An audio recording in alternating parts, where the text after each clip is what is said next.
হ্যাঁ মশাই, মানে আমার দুই ছেলে আপনার দুই মেয়েকে ভীষণ ভালোবাসে। আমার মেয়ে না আপনার ছেলেদের ভালোবাসে না?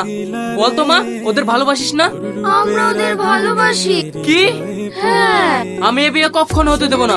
মৌলানা সাহেব, আপনি শুরু করুন, আমি একে দেখছি। আমাদের মেয়েদেরকে জোর করে বিয়ে দিয়ে নিয়ে চলে যাচ্ছে। কে বিয়ে দিয়ে নিয়ে চলে যাচ্ছে? কার এত বড় সাহস? তুমি এখানে? হ্যাঁ, ও দুটো তাহলে তোমার মেয়ে? হ্যাঁ।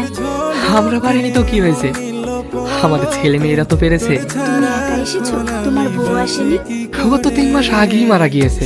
তবে একটা কথা বলবো, হ্যাঁ বলো। কিন্তু আমাদের সেই পুরনো সম্পর্ক আবার নতুন করে শুরু করলে হতো না? সত্যি বলছো? হ্যাঁ, কিন্তু এই মালটাকে কি করবে? ওকে নিয়ে তোমাকে চিন্তা করতে হবে, তো আমি আজই ডিভোর্স দেব। কি? হ্যাঁ।